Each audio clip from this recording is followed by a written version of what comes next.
រឿងអន្តង់វិញ្ញាណអ្នកស្លាប់គ្រួសាររបស់កញ្ញាណិតបានទទួលដំណឹងដ៏សោកសៅនេះនៅពាក់កណ្ដាលរាត្រីនោះមិត្តភ័ក្តិរបស់បងប្រុសនាងបានរាយការណ៍ថា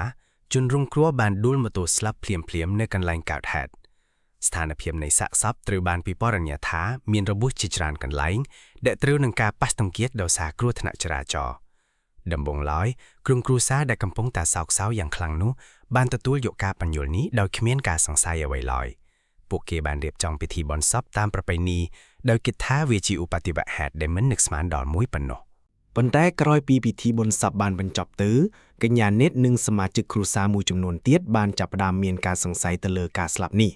ពួកគេបានកត់សម្គាល់ឃើញថាទោះបីជាមិត្តភ័ក្តិរបស់បងប្រុសនាងបានអះអាងថាបានឃើញហេតុការណ៍ដួលម៉ូតូនេះដោយផ្ទាល់ក៏ដោយក៏គាត់ហាក់ដូចជាមិនអាចផ្ដល់ព័ត៌មានលម្អិតណាមួយដែលស៊ីសង្វាក់គ្នាឡើយលើពីនេះទៀតរូបភាពនៃកន្លែងកាត់ហេតុដែលត្រូវបានថតដោយអាជ្ញាធរមូលដ្ឋានមិនបានបង្ហាញពីភស្តុតាងនៃការកកិតផ្លូវឬបំណែកម៉ូតូដែលបែកបាក់ច្រើនដោយដែលគេរំពឹងទុកសម្រាប់គ្រោះថ្នាក់មុនធ្ងន់នោះទេដោយមានការសង្ស័យកាន់តែខ្លាំងក្រុមគ្រួសារបានព្យាយាមស្វែងរកការពិតតាមរយៈការសាកសួរទៅអាជ្ញាធរម្ដងទៀតនិងបាននិយាយជាមួយអ្នកជិតខាងដែលនៅក្បែរកន្លែងកើតហេតុទោះជាយ៉ាងណាការស៊ើបអង្កេតរបស់ប៉ូលីសហាក់ដូចជាបានបិទបញ្ចប់យ៉ាងឆាប់រហ័សដោយសន្និដ្ឋានថាជាគ្រោះថ្នាក់ចរាចរណ៍សេចក្តីសន្និដ្ឋាននេះបានបន្សល់ទុកនូវចំណល់ជាច្រើនសម្រាប់ក្រុមគ្រួសារដែលមានអារម្មណ៍ថាយុត្តិធម៌មិនត្រូវបានរកឃើញសម្រាប់បងប្រុសរបស់កញ្ញាណែតក្នុងភាពអស់សង្ឃឹមនិងមិនអាចទទួលយកបានពួកគេបានចាប់ផ្ដើមគិតគូរពីវិធីផ្សេងៗដើម្បីស្វែងរកការពិតដែលមួយក្នុងចំណោមនោះគឺការជឿលើបាតុភិបនៃវិញ្ញាណក្ខន្ធអ្នកស្លាប់អាចប្រាស្រ័យទាក់ទងបានដោយមិនអាចទទួលយកបាននៅសេចក្តីសន្និដ្ឋានរបស់អាជ្ញាធរនិងភាពមិនប្រក្រតីជាច្រើនដែលបានកត់សម្គាល់ឃើញកញ្ញាណែតនិងគ្រួសារបានសម្រេចចិត្តស្វែងរកជំនួយពីមធ្យោបាយផ្សេងដែលហួសពីការយល់ដឹងរបស់មនុស្សធម្មតាពួកគេបានស្វែងរកអាចារ្យខ្មែរមួយរូបដែលល្បីល្បាញខាងការអន្ទងវិញ្ញាណអ្នកស្លាប់ដើម្បីសាកសួររកការពិតអាចារ្យនោះបានណែនាំឲ្យមានការរៀបចំពិធីមួយដ៏ពិសេសដើម្បីអញ្ជើញប្រលឹងវិញ្ញាណក្ខន្ធនៃអ្នកស្លាប់ឲ្យយាងមកប្រាស្រ័យទាក់ទងជាមួយក្រុមគ្រួសារក្រុមគ្រួសារបានប្រមូលគ្នានៅផ្ទះរបស់ពួកគេវិញដោយមានភូនជីដូនមួយរបស់កញ្ញាណែតម្នាក់ដែលមាននិស្ស័យស្រាលបានត្រៀមខ្លួនជាស្រេចដើម្បីធ្វើជារូបអ្នកសម្ដែងឲ្យវិញ្ញាណចូលសន្ធិដ្ឋពិធីនោះត្រូវបានរៀបចំឡើងដោយមានការបិទបាំងជិតដោយវាំងននខ្មៅមានក្លិនធូបឈ្ងុយឈ្ងប់និងពន្លឺភ្លើងទៀនស្រាលៗដែលបង្កើតបានបរិយាកាសដ៏អាថ៌កំបាំងនិងគួរឲ្យព្រឺព្រួយនៅពេលដែលអាចារ្យបានចាប់ផ្ដើមសូត្រមន្តគាថាយ៉ាងស្ងៀមស្ងាត់និងផ្លុំត្រែសង់ជាបន្តបន្ទាប់ភាពស្ងប់ស្ងាត់ក្នុងបន្ទប់ត្រូវបានរំខានដោយសំឡេងសាប់សៀវរបស់ក្រុមគ្រួសារដែលកំពុងរង់ចាំដោយភាពតានតឹងមួយសន្ទុះក្រោយមកស្រាប់តែប្អូនជីដូនមួយរបស់កញ្ញាណាត់ដែលអង្គុយនៅកណ្ដាលនោះបានចាប់ផ្ដើមញាស់ខ្លួនយ៉ាងខ្លាំងហើយភ្នែករបស់នាងបានសម្លឹងទៅលើពិដានដោយទេសំឡេងរបស់នាងបានប្រែប្រួលទៅជាសំឡេងបរោះដែលធ្លាក់ស្គាល់របស់បងប្រុសកញ្ញាណាត់វិញ្ញាណនោះបានចាប់ផ្ដើមនិយាយដោយសំឡេងខ្សោយៗថាប្អូនណាត់ម៉ែជួយខ្ញុំផងខ្ញុំមិនបានស្លាប់ដោយសារគ្រោះថ្នាក់ចរាចរណ៍នោះទេសមាជិកគ្រួសារទាំងអស់បានស្រក់ទឹកធាកដោយក្តីរន្ធត់និងក្តីសង្ឃឹមវិញ្ញាណនោះបានបន្តទៀតថាមិត្តភក្តិរបស់ខ្ញុំបានសម្លាប់ខ្ញុំគាត់ចំណែននឹងខ្ញុំរឿងការងារហើយក៏ប្រច័ណ្ឌខ្ញុំផងដែរការលាកត្រដាងនេះបានធ្វើឲ្យក្រុមគ្រួសារមានការភ្ញាក់អោលយ៉ាងខ្លាំងហើយការសង្ស័យរបស់ពួកគេត្រូវបានបញ្ជាក់យ៉ាងច្បាស់ពួកគេបានដឹងថាពួកគេត្រូវតែស្វែងរកយុត្តិធម៌សម្រាប់បងប្រុសរបស់កញ្ញាណាត់ដោយមធ្យោបាយណាក៏ដោយក្រោយពីវិញ្ញាណបងប្រុសរបស់កញ្ញាណែតបានលាតត្រដាងការពិតក្រុមគ្រួសារបានធ្លាក់ក្នុងភាពតុកស្លុតលាយឡំនឹងក្តីឈឺចាប់យ៉ាងខ្លាំងសំឡេងខ្សិបខ្សៀវនៃការសង្ស័យត្រូវបានបញ្ជាក់ជាផ្លូវការដោយពិភពលោកម្ខាងទៀតលោកស្រីមេដារបស់កញ្ញាណែតបានរំលឹកឡើងវិញនៃការសន្ទនាជាមួយកូនប្រុសរបស់គាត់កាលពីពេលកន្លងទៅគាត់បាននិយាយទាំងទឹកភ្នែកថាកូនប្រុសខ្ញុំគាត់បានតាក់ទងជាមួយនារីម្នាក់ជាង1ឆ្នាំមកហើយនៃកន្លែងធ្វើការជាមួយគ្នានោះតាំងពីពេលណែតតែធ្វើការនៅព្រះសីហនុម្លេះគាត់បានប្រាប់ម៉ែថា2ឆ្នាំទៀតនឹងឲ្យម៉ែទៅចូលស្ដីដណ្ដឹងនាងហើយពាក្យថាប្រច័ណ្ឌដែលវិញ្ញាណបាននិយាយបានបន្លឺឡើងក្នុងគំនិតរបស់កញ្ញាណែតនិងក្រុមគ្រួសារវាជាភស្តុតាងបន្ថែមដែលពង្រឹងការសង្ស័យថាមិត្តភក្តិនោះប្រហែលជាច្រណែននឹងចំណងស្នេហារបស់បងប្រុសនាងផងដែរក្រៅពីរឿងការងារភាពជូរចត់នៃការក្បត់បានកាន់តែជ្រៅទៅក្នុងបេះដូងរបស់ក្រុមគ្រួសារឥឡូវនេះពួកគេមានទាំងឈ្មោះអ្នកសង្ស័យទាំងភស្តុតាងពីលោកម្ខាងទៀតនិងទាំងមូលហេតុដែលអាចទៅរួចពួកគេបានបដិញ្ញាចិត្តថានឹងមិនបោះបង់ការស្វែងរកយុត្តិធម៌ឡើយ ទោះត្រូវប្រឈមនឹងឧបសគ្គបែបណាក៏ដោយ ក្រោយពីការលាតត្រដាងដ៏គួរឲ្យរន្ធត់ពីវិញ្ញាណបងប្រុសរបស់កញ្ញាណែតក្រុមគ្រួសារបានប្រមូលអារម្មណ៍គ្នាដើម្បីពិភាក្សាអំពីជំហានបន្តក្តីឈឺចាប់បានប្រែទៅជាកំហឹងនិងការតាំងចិត្តដ៏មុតមមក្នុងការស្វែងរកយុត្តិធម៌កញ្ញាណែតបានរំលឹកឡើងវិញនៅដំណឹងដ៏โศកសៅនោះនៅចុងឆ្នាំ2019 កាលនោះគេបានរាយការណ៍ថាបងបានដួលម៉ូតូស្លាប់ភ្លាមៗនៅកន្លែងកើតហេតុនាងបាននិយាយដោយសំឡេងញ័រៗគេបានប្រាប់ម៉ែថាម៉ូតូបងបានខ្ទេចផ្នែកខាងមុខទាំងស្រុងហើយធ្លាក់ចូលប្រឡ័យទឹកគឺមិត្តភក្តិរបស់គាត់នោះហើយដែលបានទេមកប្រាប់ម៉ែយើងពីរឿងនេះពាក្យសម្ដីរបស់នាងបានបន្លឺឡើងក្នុងភាពស្ងៀមស្ងាត់ដ៏តានតឹងរាល់ព័ត៌មានដែលពីមុនត្រូវបានទទួលយកដោយភាពសោកសៅឥឡូវនេះត្រូវបានពិនិត្យឡើងវិញដោយផ្នែកដ៏មុតស្រួចនៃការសង្ស័យការខូចខាតផ្នែកខាងមុខម៉ូតូដែលត្រូវបានរៀបរាប់នោះហាក់ដូចជាមិនស៊ីសង្វក់គ្នាជាមួយនឹងការអវត្តមាននៃស្លាកស្នាមក៏គិតធ្ងន់ធ្ងរនៅលើផ្លូវនោះទេតើអាចជាការរៀបចំឆាកល្ខោនដើម្បីបិទបាំងអំពើឃាតកម្មឬសំណួរនេះបានវិលវល់ក្នុងគំនិតរបស់ក្រុមគ្រួសារទាំងមូលខណៈពួកគេត្រៀមខ្លួនដើម្បីទៅឈុំមុខនឹងការពិតដ៏ជូរចត់និងតាមរកឃាតករដ៏សីម្នាក់នោះ3ថ្ងៃក្រោយពីពិធីបុណ្យសពត្រូវបានបញ្ចប់ភាពសោកសៅនៅតែបន្តគ្រប់ដណ្ដប់ក្រុមគ្រួសារនៅពេលថ្ងៃត្រង់ក្រោយពីទទួលទានអាហាររួចលោកស្រីជាមេដារបស់កញ្ញាណែតបានចូលសម្រាកលងលោកមួយភ្នែកស្រាប់តែមួយសន្ទុះក្រោយមកគាត់បានភ្ញាក់ផ្អើលយ៉ាងខ្លាំ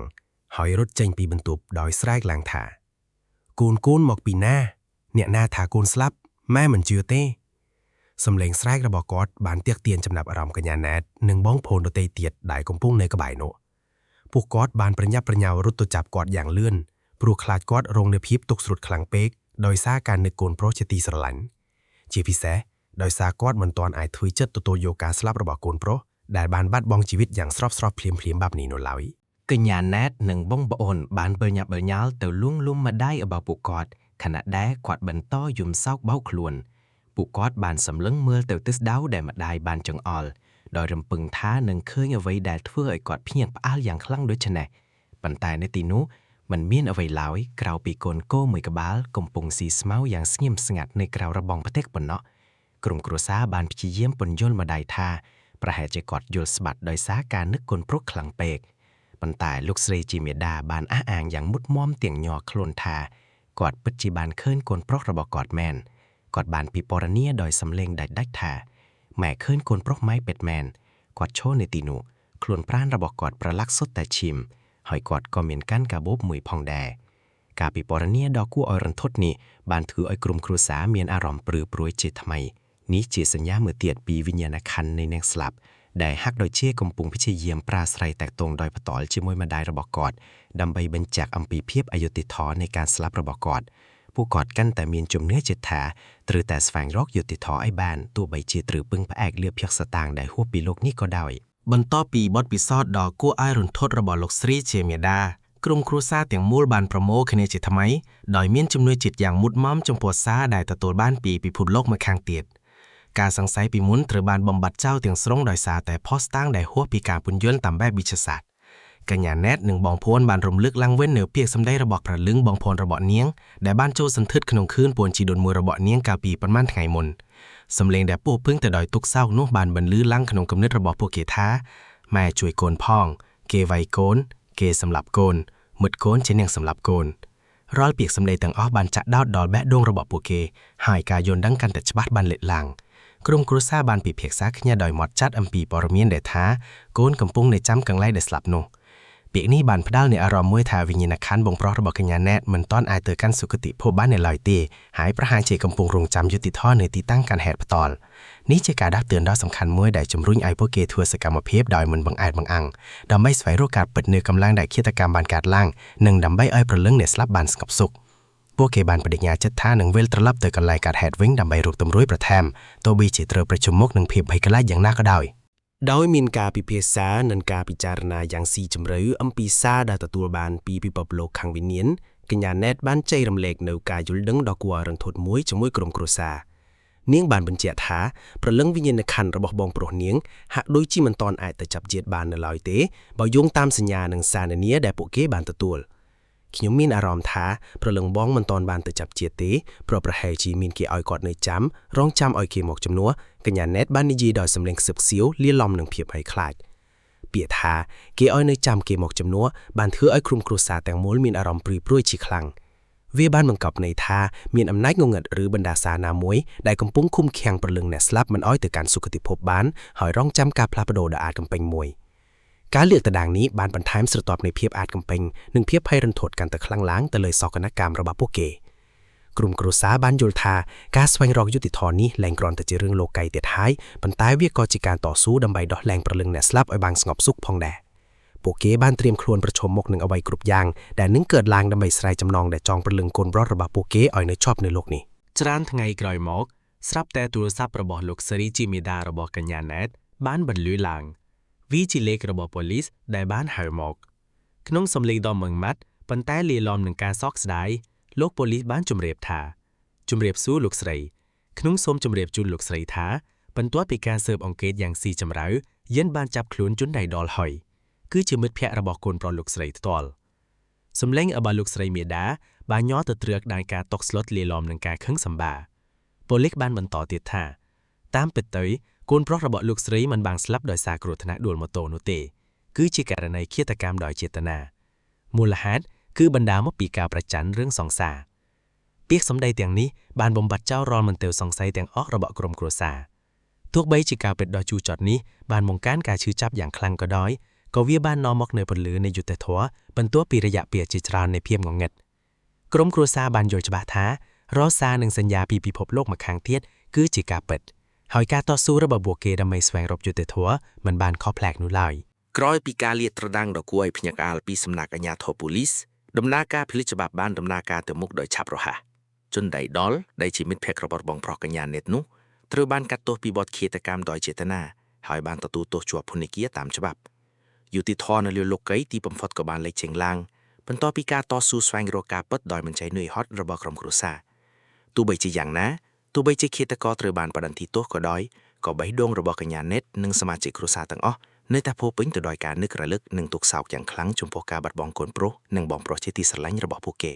ការចងចាំអំពីការស្លាប់ដ៏អយុត្តិធម៌របស់គាត់នៅតែស្ថិតស្ថេរនៅក្នុងចិត្តរបស់ពួកគេហើយពួកគេបានបន្តរស់នៅជាមួយនឹងការឈឺចាប់នេះដោយដឹងថាគ្មានអ្វីអាចជំនួសវត្តមានរបស់គាត់បានឡើយទោះបីជាយុត្តិធម៌ត្រូវបានរកឃើញក៏ដោយព្រឹត្តិការណ៍ដ៏សោកសៅនេះបានបន្សល់ទុកនូវមេរៀនដ៏ជ្រាលជ្រៅមួយអំពីការជឿជាតិការក្បត់និងសារៈសំខាន់នៃការស្វែងរកការពិតសម្រាប់អ្នកដែលគ្មានសម្លេង